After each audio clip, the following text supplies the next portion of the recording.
Are you ready to confront the truth hidden for 20 years in the dark? Earth, the planet you thought was a primeval mystery, has been revealed as a war machine forged from imperial wreckage, disguised beneath a facade of peace. When the Vraxian Armada believed itself unstoppable, the orbital plasma fortresses sprang to life, shattering their dream of conquest in an instant. And when the Source, the enemy's collective mind, turned to dust, the entire galaxy bowed before humanity's newfound power. This is not just the beginning of a war, this is the declaration of a new era. Commander Alar Vex sat silently behind the observation lens of the Centurion Darkstar, the interstellar submarine, her stern features illuminated by the pale, greenish glow of Earth's atmosphere. The dim control room glowed with data streams. Holographic star charts danced across the inertial dampeners, and the low hum of the Darkstar's reactor thrummed in the background. For 20 years, she and her fellow Centurion senior officers had watched this small world's every movement in secret. From a hidden vantage far beyond the solar outer rim, they tracked every geological shift, social broadcast, and covert military maneuver transmitted from Earth's sensors. Beneath this fragile sky lay a civilization just venturing into the space age, a civilization that deployed rudimentary observation satellites, which, in reality, concealed probe swarms encoded with Centurion decryptors, gathering data on energy signatures and testing humanity's capacity to innovate. These covert machines even mapped the planet's mineral resources and cataloged every electromagnetic transmission for patterns that hinted at nascent fusion research. Every time Alar lowered her gaze, she felt the electric pulse of latent potential, as if Earth itself was taking a deep breath before rising to its full power. For 2 decades, Alar and her team had meticulously analyzed every satellite image and intercepted every radio transmission from the planet below. Hidden beneath the surface, they uncovered traces of low-power FTL engines and rapidly adaptive energy shields experiments beyond even Centurion developmental milestones. They discovered colossal lunar caravans, massive subterranean hangars carved into ancient basalt beneath Shackleton Crater, and desert outposts in the Sahara hiding vector cannon prototypes. Oceanic research stations cloaked under the Pacific waves served as covert fusion test facilities, and secret neutron reaction weapon trials took place in remote ocean trenches. Under the guise of deep-sea scientific research, these facilities ran clandestine experiments that pushed the boundaries of particle physics with minimal oversight. Beside her, the communications console flickered with an encrypted high-priority transmission from Galactic Command. A measured, gray voice emanated through the speakers. Commander Alar Vex, report immediately.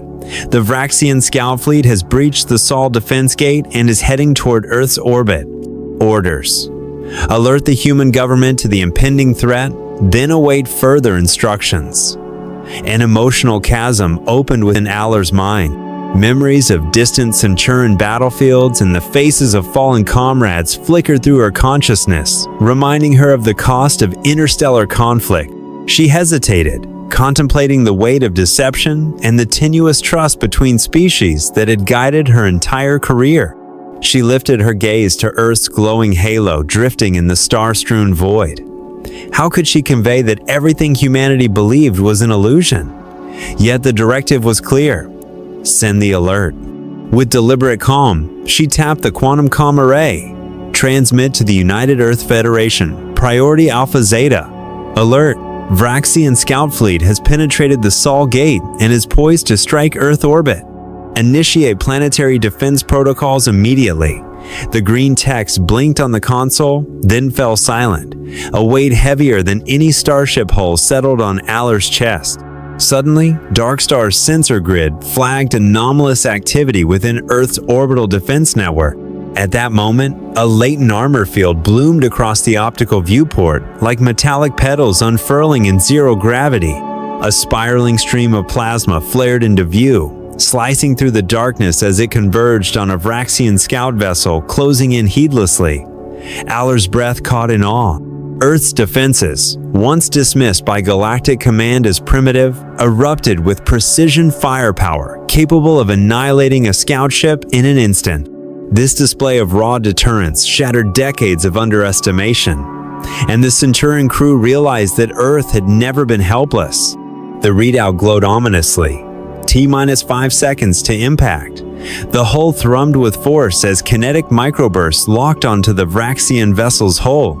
A thunderous detonation reverberated through Darkstar's sensors. The Prime Scout Rex 17 disintegrated into incandescent shards. In the next breath, a focused energy beam struck another scout, shattering its command module like fragile crystal. Humanity had not only fortified its surface, it had woven lethal sentinels around its orbit, poised to crush any aggressor at the threshold of their homeworld. Outside the viewport, Earth's radiant curvature pulsed with life. Airborne storm systems spiraled in majestic patterns, and the faint glimmer of city lights on the night side hinted at a species united in determination. The possibility of underestimating Earth's cunning had never. The Centurion Darkstar's sensor array shimmered to life as the orbital radar detected an unprecedented shift across Earth's satellite network. At first, the shields and energy mesh appeared on screen as a constellation of pulsing dots. Then, almost in unison, they erupted into thousands of self-deploying modules, unfolding like metallic petals into the silent expanse of space. A ribbon of electric blue plasma rippled across the viewport, casting jagged streaks of light over the hull of an unsuspecting Vraxian scout vessel. Commander Aller Vex narrowed her eyes, tracking each data burst in nanosecond increments, struggling to decipher the operating principles behind a defense system that, by every technical measure, Centurions had only just begun prototyping. For a heartbeat, the entire bridge fell into awed stillness. Earth had not merely placed satellites into orbit, it had transformed them into strategic energy bastions capable of preemptive strike. Each orbital module blinked on and off in sequence, maneuvering itself into a honeycomb lattice and locking on to enemy coordinates with meter-by-meter precision. The high-resolution cameras aboard Darkstar captured the secondary arrays of spinning energy rotors as they harvested raw cosmic plasma, channeling it into pulsing beams of focused electricity. Those beams converged on a lone Vraxian scout hurtling toward the defense perimeter, oblivious to its fate. In the instant the first beam struck home, the scout's hull sheared apart in a blinding flash of white light that radiated for hundreds of kilometers, sending micrometeoroid-like shockwaves rippling through every sensor. The Rex Scout 12 disintegrated into a cloud of incandescent debris, each fragment drifting lifelessly in the void. A tremor of disbelief passed through the bridge as the female operations officer's quivering voice announced, "No defensive response from the Vraxian vessel target neutralized in 7 seconds." Aller's heart pounded as she absorbed the implications. Never had any known system collected plasma with such speed and precision, then unleashed it as a high-yield weapon within a single cycle. The magnitude of Earth's orbital network, its seamless integration of harvesting, targeting, and firing was staggering. She sat motionless for a moment, adrenaline surging, until the thought of her standing orders jolted her back. Abort alert to Earth. Frantic, she slammed her palm onto the console's cancel key, cutting off the pre-formatted warning just seconds before it would have transmitted. In that moment, she realized humanity needed no summons to activate its defenses. But the assault did not end there. From Earth's command hub came a cascade of follow-up measures, secondary shield layers deployed at breakneck speed. A battalion of robotic support satellites launched in tight formation, disgorging squadrons of obsidian-hued combat drones. These drones organized themselves into arrowhead formations and streaked toward the panicked Vraxian ships. Vortex-class units closed on the enemy hulls, discharging subsonic electromagnetic pulses that short-circuited navigation systems and left the invaders helplessly adrift at low orbit. Within 10 seconds, the second scout exploded in a spray of scintillating shrapnel, each shard gleaming under the glow of artificial starlight. The silence that followed was punctuated only by the rattling vibrations in Darkstar's hull, registering the micro-explosions as though the ship endured tremors from a distant quake. Aller Vex stared at the telemetry, disbelief etched on her features. Centurions prided themselves on their cutting-edge armaments, Yet against this synchronized blend of orbital plasma lattices and autonomous drone swarms, they appeared dilettantes. Every shard of debris, every pulse of energy, operated under a sophisticated algorithm, optimizing timing, intensity, and vector to maximize destructive yield while minimizing power consumption. Another system alert rattled through the cockpit. All 5 Vraxian scout ships have been neutralized. Earth losses, 0. The operations officer whispered, "They've not only destroyed the vessels, they're retrieving technological specimens for study." Aller lifted her head, a cocktail of respect and dread flickering in her eyes. If these were but the reconnaissance units, what might await them from Earth's main combat fleet? Darkstar's internal comm system crackled as the weapons analysis team began uploading the minute fragments of alloy and plasma conduits for reverse engineering. Here lay the inescapable twist. Earth had not been a passive bystander, but an active student, reverse engineering both Centurion and Vraxian technology over the past 2 decades. They had deployed a comprehensive, proactive defense-offense matrix satellites masquerading as benign relay stations, drones appearing as maintenance bots, everything hidden in plain sight until the moment of deployment. A disorienting has. When the message canceled, Code Alpha Zeta retracted banner flickered onto the Centurion Darkstar's command display. A suffocating silence settled over the bridge. Commander Aller Vex sat motionless for a heartbeat, eyes fixed on the dim screen, as her mind reeled with unanswered questions. They knew exactly what they were doing. How long have they been ready? Rising slowly, she crossed to the observation viewport. There, Earth drifted its blue and white sphere, both delicate and impenetrable, a silent sentinel amid the stars. No prompt from Galactic Command had been necessary. Humanity's orbital defenses had sprung to life on their own, weaving an impregnable web that even Centurions renowned throughout the galaxy for their technological prowess had never imagined. Aller felt her heart tighten as she stared. For 2 decades, she had believed herself the master of information. In truth, she and her crew had been led by Earth itself, lulled by appearances into a dangerous complacency. Turning back to her console, Aller studied the scrubbed attack log. Every parameteradar signatures, optical resonance readings, plasma lattice configurations, drone deployment coordinates lay in neat columns within the summary packet. She zoomed in on individual entries. Satellite GX 5, Plasma Relay Node P4, Quantum Drone Cluster Omega 3. These were all Earth's assets, she realized. Every piece of their advanced arsenal bore humanity's mark, not the Centurion imprint. The invaders had ingested Galactic commands and Vraxian design schematics, then improved upon them. "Commander," came the operations officer's tentative voice. "Do we continue observation or return to reporting?" None of this was in the mission parameters. Aller closed her eyes, drawing a ragged breath to steady her racing thoughts. If Earth has reverse engineered our and the Vraxians' entire war machine, what other secrets have they hidden? Images of past strategy briefings flashed through her memory, the confident assertions of Alliance analysts who insisted humans were a backward, passive people, incapable of defending themselves against Vraxian incursions. Those assessments now lay in tatters. Centurions had been fooled by humanity's outward calm. Beneath it, a lethal determination had simmered, ready to erupt. "All data, every byte," Aller said, voice low but unyielding. "Compile a 20-year orbital timeline of Earth's defense network. I want an animated overlay showing each phase of satellite upgrades. Pinpoint the moment they began modifying each module, and detail the algorithms they used to optimize plasma flow and drone coordination." The officer's fingers flew over the hollow keyboard as streams of crustal data, mission logs, and engineering memos poured in from the Darkstar's archives. The bridge lights dimmed as the analysis processors crunched through petabytes of raw telemetry. Beams of green and red data scrolled across the wall-sized data view with surgical precision. Aller's throat felt parched.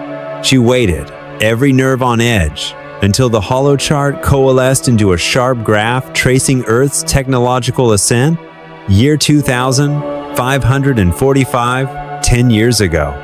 Earth's deep space monitoring arrays intercept an anomalous encrypted frequency from an Alliance observation satellite.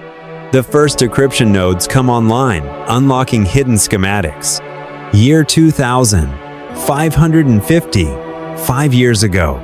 Humanity completes its first functional replica of the A-19 low-power FTL drive, secretly tested at a lunar engineering station beneath Shackleton Crater.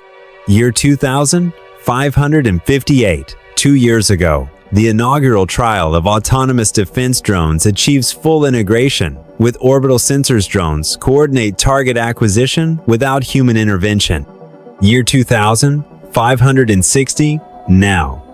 Earth's orbital defenses stand fully operational. A plasma lattice network layered over gravity wells, synchronized quantum drone clusters, and adaptive energy shields woven into the upper exosphere. Aller exhaled, a weary nod sealing her acceptance. They have prepared. They have waited for this moment. With a gesture, she summoned the internal comlog's every encrypted, brief voice transmission, even the low-priority email dumps that had languished unread. Each contained fragments of humanity's progress, but without the full context, none gave away the grand design. Do not trust appearances, she recalled the warning from a senior Alliance intelligence officer. What we know is only a fraction of the cosmic tapestry. She chastised herself for overconfident Centurions, prided themselves on being the galaxy's most perceptive observers, yet they had been blind to Earth's metamorphosis. Draft a preliminary report for Galactic Command, Aller ordered, steely determination sharpening her tone. Document every upgrade cycle, annotate the data points, and recommend an immediate revision of Alliance surveillance doctrines. We cannot continue to follow their script blindly. She opened the quantum comm channel, Phi. The truth about Earth awaits us here, Admiral Helena Chen declared as she opened the session in the Grand Hall of the Galactic Confederacy Council. Her voice carried a measured authority that rippled through the vast chamber. Hundreds of holographic banners, each bearing the crest of a different civilization, floated above polished obsidian flooring. Darkened walls pulsed with ribbons of holo projections, depicting star maps and territorial holdings. At the apex of the dais, the Council High Lord Graltor sat upon his gleaming bronze-black throne, his steely gray eyes fixed impassively on Chen. Representatives from the Centurions, Krylax, Varnish, and Draxiel sat rigidly in their seats, their uniforms immaculate, faces solemn. A hush so tense it seemed to crackle with static fell over the assembly as the Earthborn Admiral approached the lectern.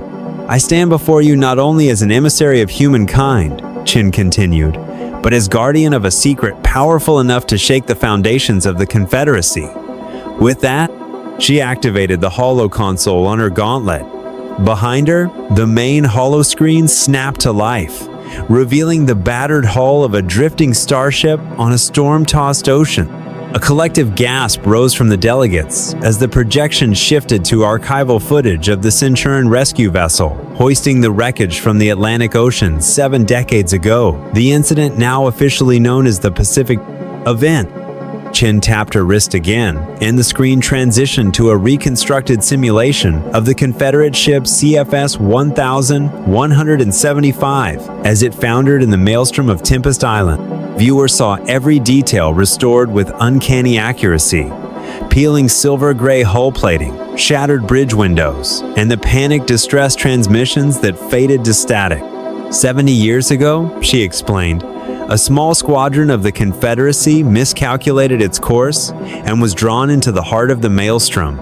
The CFS 1175 plummeted into the Atlantic, carrying strategic technologies we were never meant to see. Delegates exchanged stunned glances, surprise swirling into unease.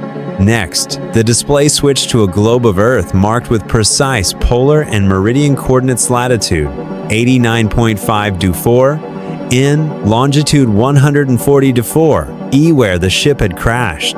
According to Centurion salvage logs, human recovery teams retrieved the hull and transported it to Armstrong Base for study. But rather than report their findings to Galactic Command, the nations of Earth forged a clandestine accord. Every scrap of salvaged hardware was dismantled in secret and relocated to underground laboratories. Over the ensuing decades, those components were reverse engineered and integrated into clandestine research facilities hidden beneath continental ice sheets, within the Tibetan Plateau, and deep under the Pacific seabed. For 70 years, Chen continued, sweeping her gaze across the chamber. Humanity has dissected every single piece of that ship, from its low-power FTL engine cores to its adaptive energy shielding. From the quantum communication matrix to the tactical drone control algorithms, the hollow projection zoomed in on schematics of an FTL drive impeller, then shifted to an exploded view of a drone command module, and finally flashed lines of quantum encryption code. The council's stillness fractured into whispers of disbelief. Earth had not only duplicated Confederacy technology, but had surpassed it with independent innovations and optimization. A varnished delegate's voice cracked like splintering ice. "How could you hide this from us?" he demanded, his mandibles clicking in outrage. Chen offered a slight, confident smile, but did not answer immediately. Instead, she pressed a second command on her gauntlet and summoned a classified dossier onto the screen. The header read Project Pacific Legacy.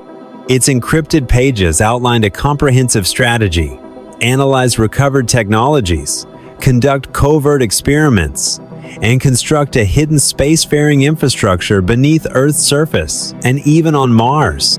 The numbers were staggering in unacknowledged budget, amounting to trillions of Earth credits, tens of thousands of covert engineers and soldiers, and hundreds of subterranean research stations spanning 4 continents. High Lord Graltor's brows arched in muted astonishment. "You feared our interference," he said, voice resonant. "And yet you developed weapons deadlier than the Vraxians themselves." Chen responded evenly. "Our motive was survival, not conquest. For 70 years, we watched the warring tides of the Vraxian Alliance conflict and remained neutral, biding our time to avoid ensnarement in a war that has ravaged your civilizations for 3 centuries." The hollow projector switched to footage of Earth's training grounds. Human soldiers drilling amid mountains of surplus mercenary arms, automated factories churning out self-repairing war drones, and prototype vessels lifting off from secret equatorial launch pads. A Centurion representative, once the rescue commander at the Pacific event, rose to challenge. "Why keep this from us? We could have collaborated, shared technology, saved countless lives on both sides." Chen's expression hardened with resolve. "Had we gone public then," she replied, "the Confederacy would have seized and weaponized our discoveries, leaving Earth defenseless in the Vraxian onslaught. We could not risk exposing our planet before we were certain of our defense." Her tone brooked no rebuttal, and the hall fell into stunned silence once more. Chen ushered in another sequence of projections. False terrain satellite imagery, revealing concealed launch bays beneath the Arctic ice, labyrinthine strongholds carved into the Himalayas, and undersea caverns studded with orbital relay arrays off the coast of Oceania. "We have built a strategic network of clandestine bases," she declared. "Some lie on the moon's dark side, others burrowed beneath Mars's surface. We stand ready to employ this technology for defense or offensive threatened." She paused, letting her words resonate. "Our experience in centuries of terrestrial conflict taught us innovation thrives under pressure. We accepted risk, embraced experimentation, and rose stronger." A palpable tension filled the chamber. Council members whispered among themselves, their uncertainty evident. Graltor rapped his ceremonial gavel, its echo reverberating off the vaulted ceiling. "I propose we defer any decision until our investigators can verify these claims." But a Krylax envoy, his antenna bristling with urgency, countered. "We cannot hesitate. The Vraxians are massing for a major strike. If Earth is prepared, we must ally with them and harness their newfound prowess." His words ignited heated debate, factions forming swiftly on the floor. At last, High Lord Graltor sounded his gavel a second time. "I hereby call an emergency vote, Earth Provisional Ally Status." Council terminals blinked red and green as delegates cast their ballots. 57 in favor, 43 opposed. Motion carries. A ripple of guarded applause broke out, mingled with murmurs of discontent. With that, Earth was admitted as a provisional ally, granted limited access to Confederacy technology and strategic council, but under strict oversight. Admiral Chin inclined her head in acknowledgement, a subtle, proud smile touching her lips. "Thank you," she said softly. "We will honor this trust." With a final command, she dimmed the hollow projections, and the Grand Hall lights returned to normal. Faces gleamed with relief, suspicion, and excitement, emotions flickering like distant stars. Chen stepped down from the dais, her gaze sweeping the assembly one last time before she exited through the towering doors. As the doors closed behind her, Helena Chen exhaled deeply. The first move had succeeded, but immeasurable risks lay ahead. Earth, once a forgotten world on the fringes, had at last claimed its place on the galactic stage, bearing the secret of the Pacific event and the ambition to defend its people and reshape the galaxy's balance of power. A high-ranking official of the Galactic Confederacy stepped down onto the cavernous platform of Armstrong Basia, massive infrastructure complex carved deep within a near-moon asteroid. Below the regolith, vast corridors tunneled through the heart of the rock, leading to sprawling shipyards and fully automated weapon fabrication factories. The fluorescent white lighting, punctuated by streaks of pulsing laser guidance beams, cast a futuristic glow along the elongated hallways. Along both walls, hollow displays chronologically narrated the base's construction from the initial blueprints, etched on slate tablets, to the towering assembly lines of self-serving steel forges. Hundreds of Earth-built warships, with their distinctive angular hulls and cruciform silhouettes, lay moored in the immense docking bay, their surfaces shimmering in violet and emerald hues under the overhead luminaires. The steady roar of industrial machinery echoed throughout, testament to a technological revolution quietly unfolding beneath an unassuming exterior. Dr. Marcus Wong, a compact man with keen, analytical eyes and dexterous fingers, greeted the delegation at the main entrance hall. Draped in a pristine white lab coat, his breast pocket bristled with multimeters, laser pens, and handheld field sensors. With a confident smile, he ushered the officials into an adjoining gallery, showcasing the incremental enhancements Earth engineers had applied to alien technologies. Each panel depicted meticulous refinements. Quantum circuit boards re-engineered for higher coherence times. Ultra, high-strength alloys synthesized for extreme thermal tolerance. Energy optimization algorithms fine-tuned to millisecond precision. And modular robotic assembly arms programmed for sub-micron welding accuracy. "Welcome to Armstrong Base," Dr. Wong announced, his warm yet authoritative tone filling the cavernous foyer. "Today, I will demonstrate why Earth has emerged as one of the most enigmatic technological forces in the cosmos." Their first stop was the Energy Armor Testing Arena, laid out like an industrial amphitheater. On the left stood the Confederacy's standard-issue Armor Mark V, its silver-gray plating mounted on a reinforced display rack. This armor utilizes a composite field shield to disperse incoming energy and kinetic impacts, Dr. Wong explained. Stepping to the control console, he pressed an activation button, and a cobalt blue plasma laser streaked across the plating. The beam detonated on contact, spraying incandescent sparks and billowing smoke, and boring a jagged hole that exposed the intricate layered circuitry within. The officials murmured in astonishment at the armor's vulnerability to a single focus strike. To the right, suspended from a transparent rail, hovered the sleek, adaptive armor, its glossy black surface reminiscent of hardened obsidian. Dr. Wong approached and described its capabilities. "This is an adaptive exoshell, engineered with self-reinforcing smart materials." He triggered the same plasma beam at precisely the same location. Instead of succumbing to penetration, the armor flared violet and thickened perceptibly, sprouting a dynamically reconfigured lattice of crystalline filaments that hard-so locked around the impact zone like living scales. White vapor hissed upward as the material's microstructures shifted under intense heat, yet not a trace of breach remained. A collective gasp echoed through the gallery as the delegates witnessed a material that could autonomously heal and fortify itself mid-combat.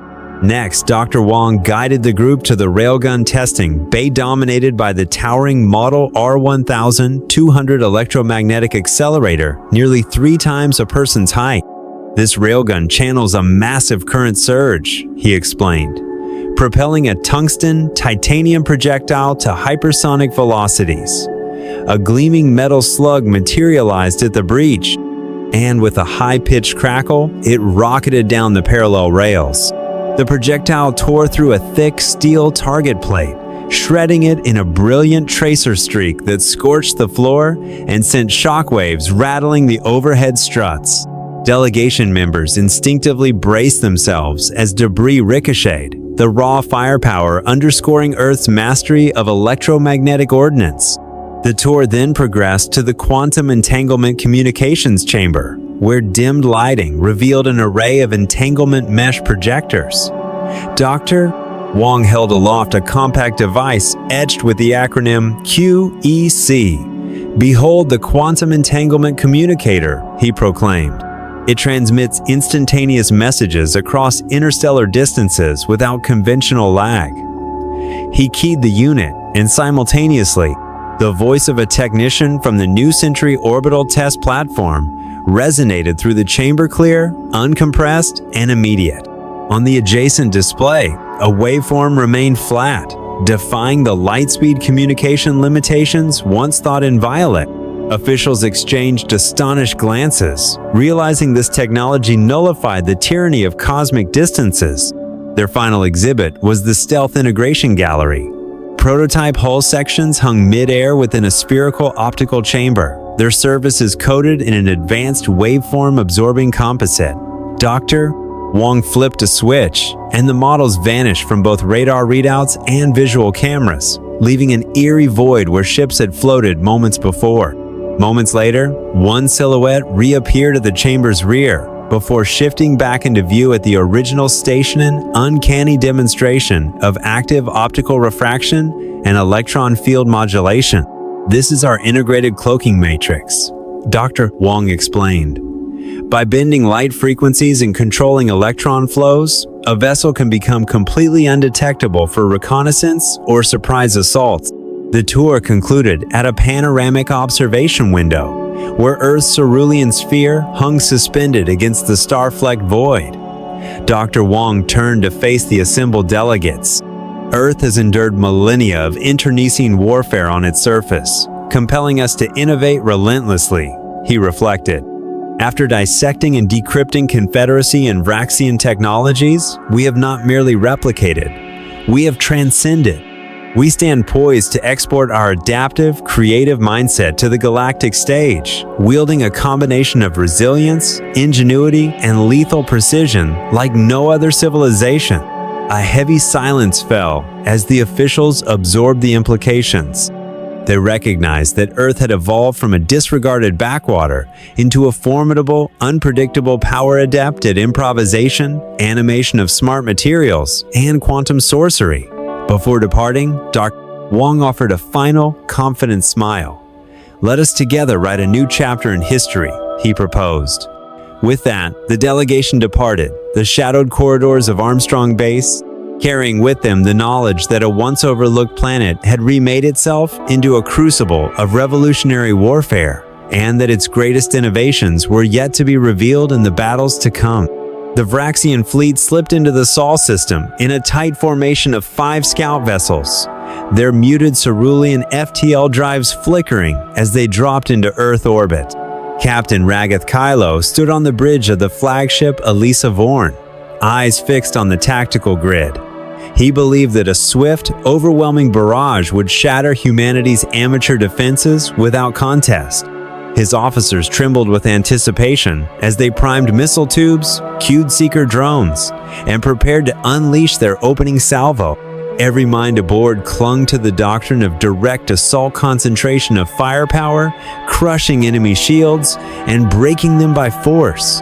The moment the first wave of missiles streaked toward the planet, an immense plasma shockwave erupted from Earth's orbital network, shattering calm and triggering alarms across the entire formation. The so-called Skyguard Alpha stations were no mere observation posts. They were plasma, lattice fortresses concealed in geosynchronous orbit. Beams of concentrated plasma coalesced into annihilating bursts that struck the lead ship with the force of a supernova fragment. The first vessel fractured like brittle stone, its metal plating vaporizing in a blinding flash that reverberated through Elisa Voron's sensor suite and sent tremors rattling the command deck. Red lights flooded the bridge as the readout blinked, critical hull breach in flaming letters. Ragath barked in order to launch reactive countercharges, but it was already too late.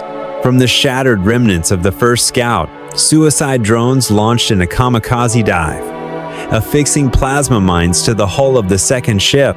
One by one, each mine detonated in chain reaction, gouging deep craters into the titangent alloy armor. Rending explosions tore apart bulkheads, igniting fires in engineering, and the bridge's reinforced viewports splintered under the concussive blast. While the flagship reeled, Skyguard Alpha unleashed a second volley against the Rection 7. The orbital lattice expanded its energy grid, unleashing synchronized drone squadrons on fully automated attack runs. High-velocity tendrils of plasma carved through hull plating, and shrieking warning sirens echoed over the comm channels as panicked Raxian crew reported cascading system failures.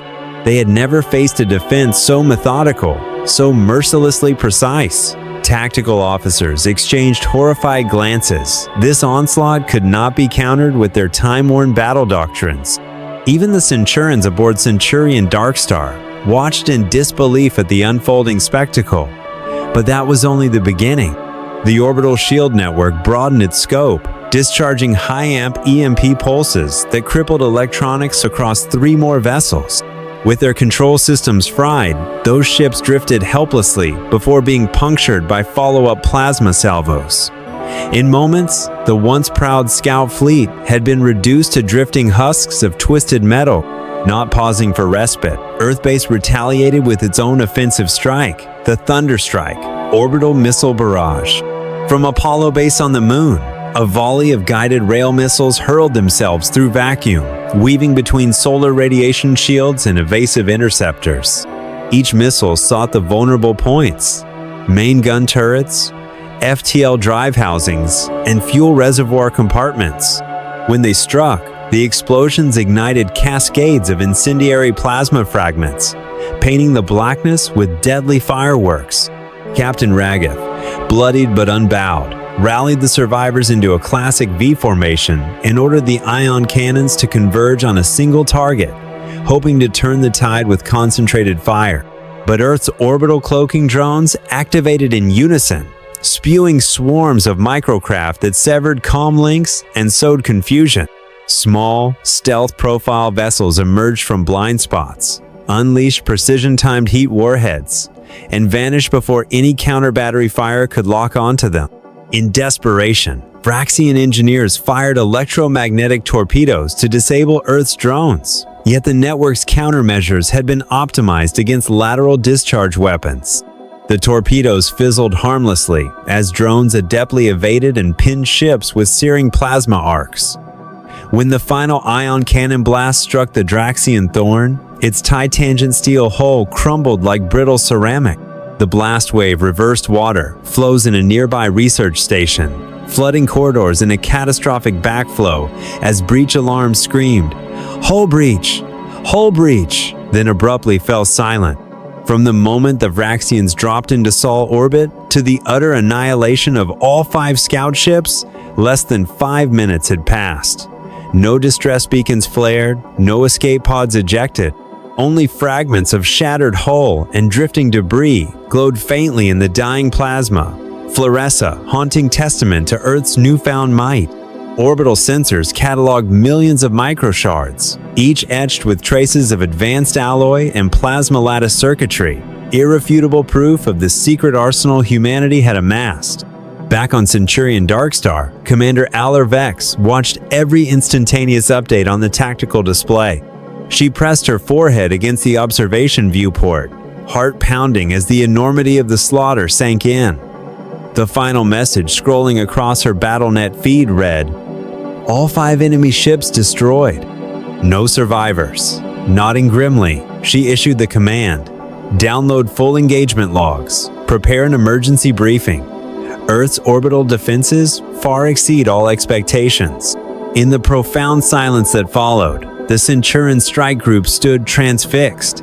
They had witnessed the Sol system raid a watershed moment that shattered their assumptions about interstellar warfare. The Vraxian scouts, once confident in their technological supremacy, had been obliterated by a force they had casually dismissed. Now, as analysts on Darkstar began reconstructing the alloy composites and decoding plasma lattice blueprints from the wreckage fragments, one truth was indisputable. The Sol system had rewritten the rules of engagement, and the Galactic Confederacy would have to reassess its entire strategic doctrine on the fly. At the New Century Orbital Defense Station, tension crackled in the recycled air corridors as cold beads of sweat gathered on the brows of Earth's officers. Captain Samira Basara stood at the forward viewport aboard the command deck of HSS Shivaji, her silhouette framed by the faint aqua glow of distant city lights on Earth's surface. Below her, the planet's jade and sapphire sphere spun serenely, belying the life-or-death struggle about to unfold. Tactical holoboards displayed the incoming vector of the Vraxian 7th Fleet column of scout vessels stretching beyond the station's sensor horizon like an endless line of predatory fish. But Basara felt no fear. She had resolved to shatter the enemy's conventional script with an audacious maneuver operation Trafalgar tactic, borrowed from millennia-old naval warfare, reborn among the stars. As the 5 Vraxian command ships emerged into weapons range, Basara swept her hand across the control array and issued crisp orders to her squadron commanders. Wolfpack 1, move to grid A3. Wolfpack 2, to B4. Wolfpack 3, hold at C2. Wolfpacks 4 and 5, stand by to lock onto the flagship. 5 sleek hunter-killer craft catapulted from Shivaji's docking bays, their silvery hulls reflecting the station's floodlights as they separated into 5 distinct points of light. Alarm klaxons shrieked across the deck, and targeting lasers traced arcing trajectories toward the Vraxian formation, like steel arrows intent on piercing exotic alloy hulls. Within seconds, the enemy lines buckled. Their once rigid ranks exploded into disorder. High above the inky void, artificial sunlight glanced off the Vraxian armor plating, setting the scouts ablaze with prismatic flashes akin to deadly fireworks. When the flagship planet breaker drifted into Wolfpack 1's kill zone, Basara unleashed her elite hunters.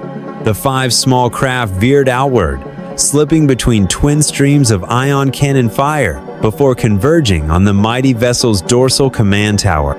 Twin particle beams lanced forth in unison, searing through the FTL drive's energy conduit. Vibration alarms hammered across Planet Breaker's sensors as its bow oscillated violently. Streaks of rust-colored plating peeled away, and spurts of electric arc flared along fractured seams. Without waiting for final collapse, Basara pressed another command: deploy sparse stealth mines. From specialized launch tubes aboard the Shivaji, hundreds of micro-munitions spilled into the void.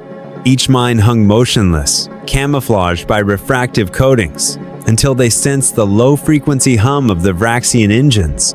Then, in a chorus of silent detonations, they erupted from within the unsuspecting formation, carving radial ruptures in the scout ship's titangent alloy shells. 3 vessels disintegrated in hollow bursts of crimson plasma, cores venting streams of luminescent debris like violent starbursts. The void filled with roiling filaments of superheated gassing inferno of silent destruction that betrayed humanity's cunning. Meanwhile, Wolfpacks 2 and 3 danced their own lethal ballet against the fleet's midline escorts. Employing hit-and-fade tactics, they dashed forward in brazen sprints, unleashed rapid-fire bursts of cobalt blue energy beams into vulnerable shield intersections, and ducked back before the enemy could mount an organized response. Shivaji's beam cannons trailed arcs of undulating light, cutting through adaptive deflector grids as if they were fragile glass.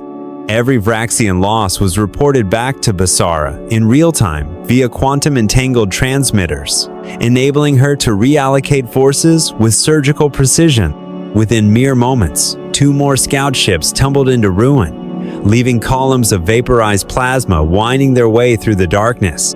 Disarray and panic rippled through the Vraxian ranks. Captain Ragath Kylo, aboard the crippled flagship, struggled to rally his surviving vessels into a traditional V formation, but Basara had anticipated this move. She ordered Wolfpack 4 to flare out from the station's flank and strike at the rear of the disorganized fleet. High-intensity electromagnetic pulses lashed through the interim void, severing comm links and blinding radar arrays aboard the remaining ships.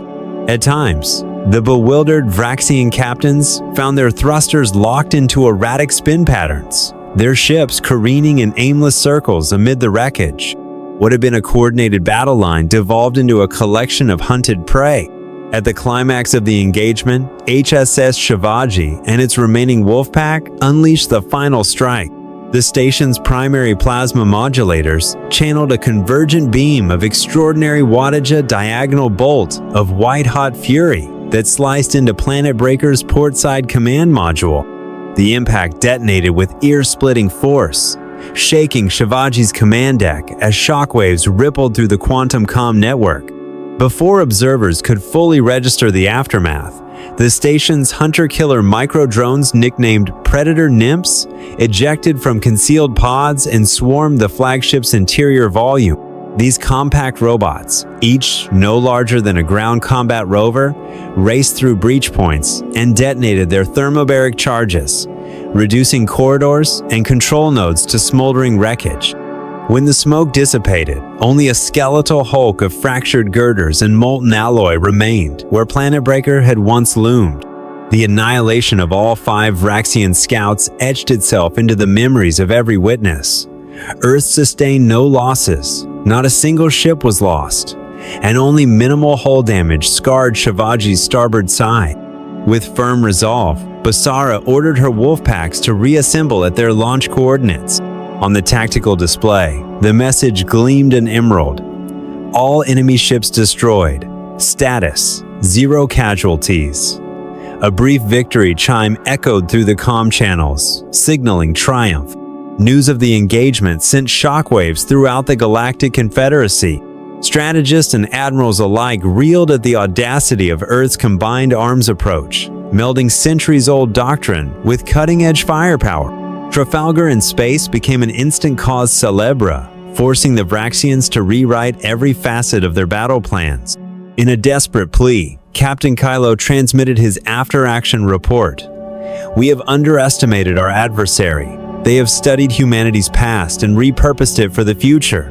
On the bridge of HSS Shivaji, Captain Basara sank into her command chair, eyes fixed on a tactical star map charting both the Vraxian route and Earth's proud archipelago of orbital stations. She allowed herself a moment of quiet reflection before murmuring, "This is only the opening gambit. When tradition meets innovation, victory belongs to those bold enough to rewrite the rules." The ancient Trafalgar, maneuver famed nearly a millennium ago for turning the tide of oceanic empire, had been reborn among the stars, now serving as testament to humanity's ingenuity and signaling a new epoch in galactic warfare. 3 days after the Council's uncompromising decree, the United Coalition by HSS Shivaji, alongside 4 allied task forces drawn from younger civilizations, slipped quietly past the fringes of Vraxian space. Their destination, the imperial capital of Fox Primema, seat of the Supremus Vox himself. Codenamed Operation Deep Strike, the mission began in absolute silence, relying on Earth's cutting-edge quantum cloaking arrays. Leading the vanguard, Shivaji phased through the first layer of orbital defense like a ghost, evading every patrol and sensor sweep in its path. As the Armada materialized behind the Golden Moon's orbit, Vraxian radars blinked wild warnings, unknown fleet intrusion, but by the time plasma batteries trained on the disturbance, Shivaji and 3 strike flotillas had already passed beyond effective range. In a synchronized flash of teleported stealth, the young allies vaulted across the anti-air grid and surmounted the orbital perimeter, slipping unseen into the heart of the Empire.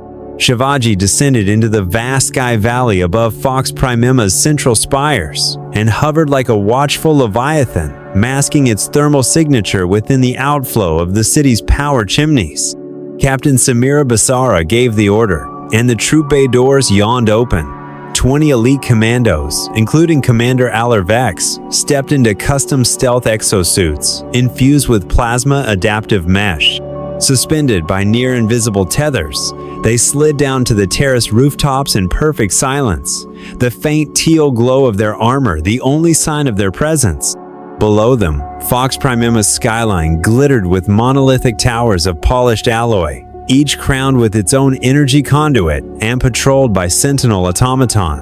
Above the streets flowed incandescent energy currents like molten rivers. Basara consulted her handheld holomap. Primary objective, level 12, directly beneath the Imperial Throne Hall. There lies the source. Her voice was calm, her gaze steely. Initiate silent alpha protocol. Under no circumstances may the alarm be raised. The strike force divided into 3 teams. Alpha, led by Basara, forged ahead through the grand entrance.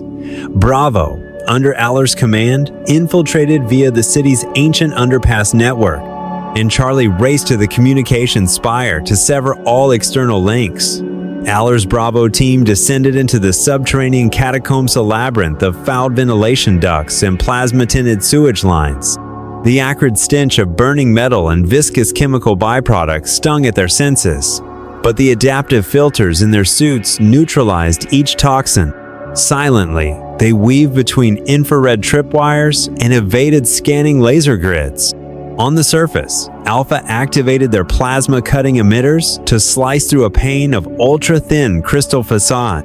They slid past motionless patrol robots, their chassis frozen as if in eternal statues, then engaged silent mode drive to expunge any residual electronic signature. Bravo arrived at the final hatchet-towering steel frame etched with shifting hologlyphs. Aller swept her neural interface over the lock and injected the encrypted sequence harvested from Vraxian archives. The lock sentinel scans recognized the pattern. 5 beams of emergent nanite tendrils snapped off, and the great door ground opened to reveal a spiraling stairwell descending into the planet's heart. The staircase plunged through 5 layers of antimatter bulkheads, each sealed by a triad of neural scan emitters designed to detect unauthorized brainwave patterns. For the source, no stranger could pass. Yet Aller's team carried an implant replica of Supremus Vox's neural signature and archive Earth scientists had painstakingly reconstructed. At her touch, the scanning beams died mid-sweep, and the path yawned open. In that fleeting moment, Bravo pressed onward to the final chamber. Inside the subterranean sanctum, 4 colossal holographic pylons glowed with the preserved neural matrices of ancient Vraxian mind, suspended in bioluminescent fluid and linked by cords of cerulean light. These crystal-encased cortices comprised the source, the very core of Vraxian collective will, discipline, and strategy refined over millennia. Basara stepped forward and spoke the detonation sequence into her comlink. "Execute quantum charges," she murmured. "Now or never." A low hum filled the chamber as the charges primed. Warning glyphs flickered across the pylon's surface, too late to avert destruction. In a thunderous synchronicity, the quantum cells ignited, unleashing cascades of transdimensional shockwaves. The seismic tremor cracked the vaulted ceiling and shattered the hololiths. Bioplasmic fluid evaporated in a silent burst of neon mist. The Vraxian neural cores, once invincible, shattered into fractal shards as millions of neural connections severed in an instantaneous rupture. The echo of a billion entranced thoughts faded into the ether. Alpha and Bravo withdrew in a single fluid maneuver, cloaking shields flaring to obfuscate their retreat. Ascending the same winding stair, they re-entered the city's underbelly just as Bravo's comlink crackled. Hostile reinforcements, inbound Imperial Guard approaching. At street level, Supremus Vox himself emerged with a squadron of elite defenders. His roar shook the corridor. "You have no idea what you have unleashed!" Automaton guardians surged forward, launching streams of electron pulses and slicing laser arc. But the coalition fighters were already prepared. Hunter-killer micro-drones leapt from hidden launch tubes around the pylons, homing on every hostile signature.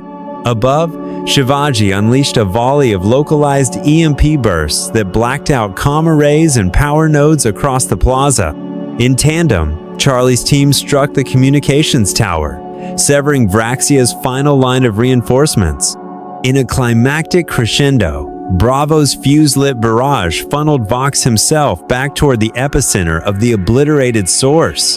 His status link stuttered, collapsing under the weight of so many severed neural directives. Vraxian ranks, once unified by the source's telepathic thread, snapped into disarray. Soldiers fled in frantic disorientation, command signals lost in the void. Through Shivaji's comm network rang one triumphant order. Retreat objective achieved. Victory. The United Coalition reconsolidated their cloaked fleet at the designated exfil point, leaving behind a ruin of shattered pylons and a silent seat of empire. When the message, "The Source destroyed," reached every Confederacy vessel across the stars, Allied and Imperial alike felt the tremor. Vraxian armadas stuttered mid-course, some capitulated outright, others blazed in chaotic self-destruction. On the command deck of Shivaji, Basara placed a steady hand on Aller's shoulder and said quietly, "Today, we have broken the spine of an empire." Aller met her gaze, determination blazing in her eyes.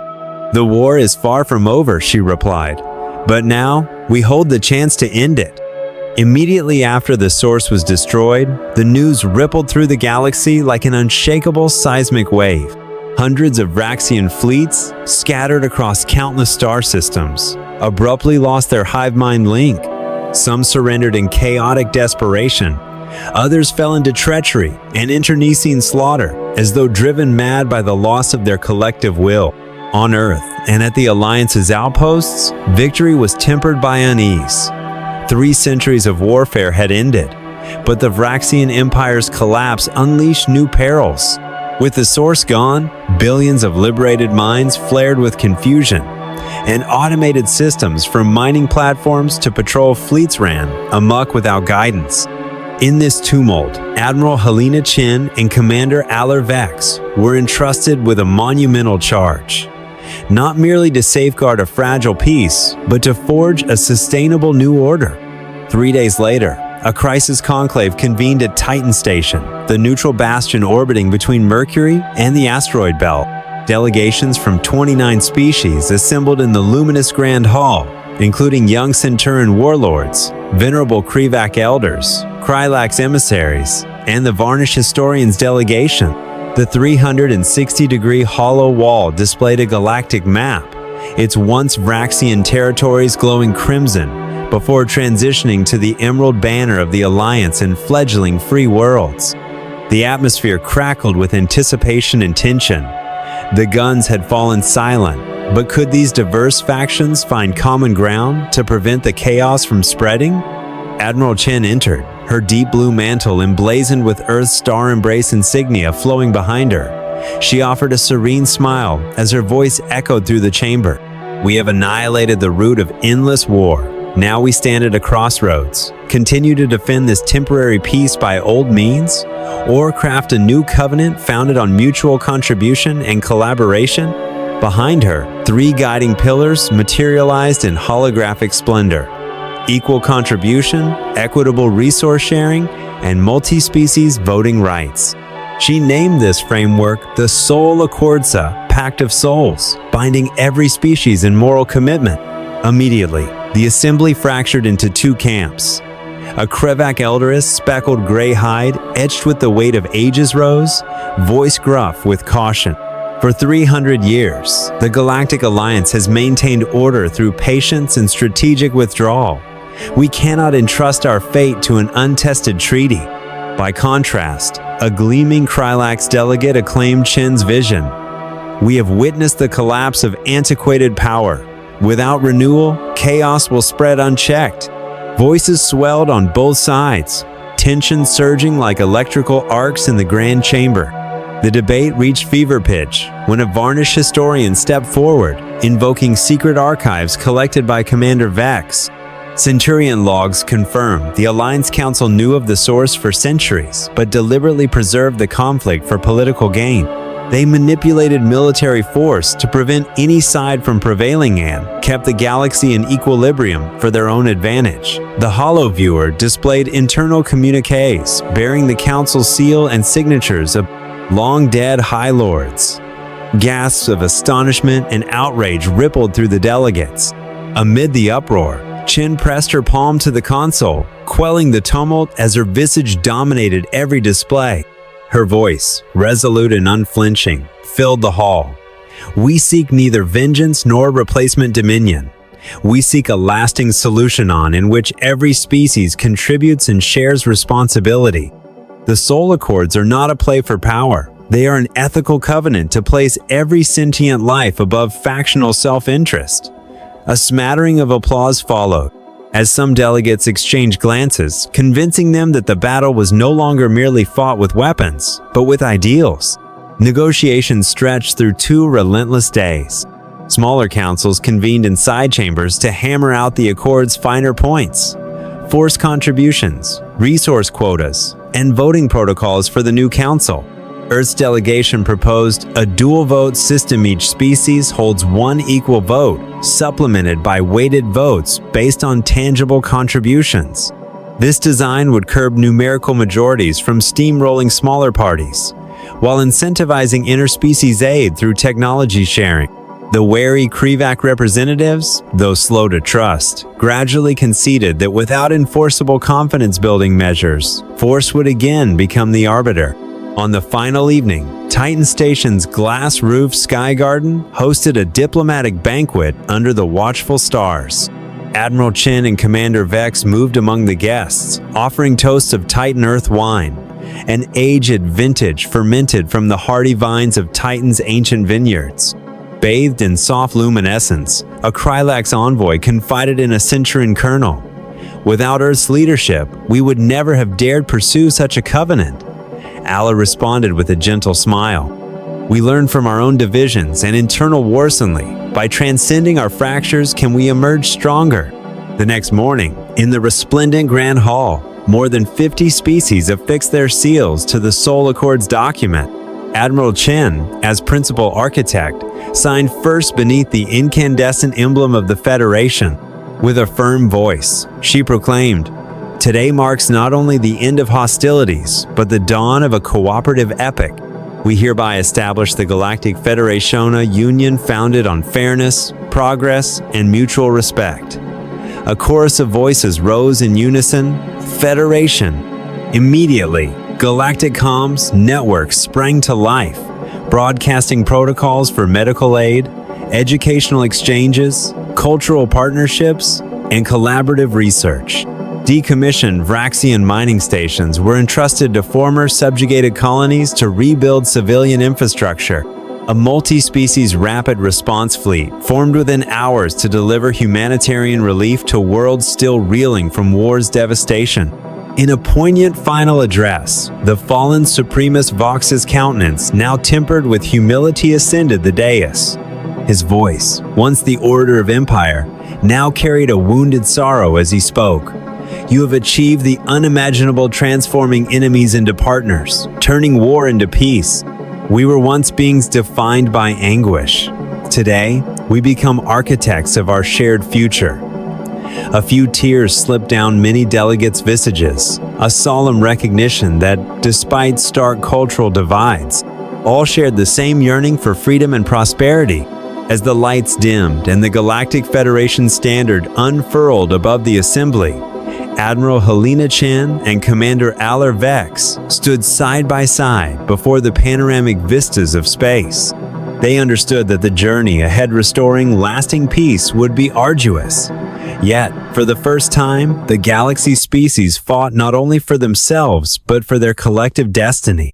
From this moment onward, the universe would turn its page into an era they would write together.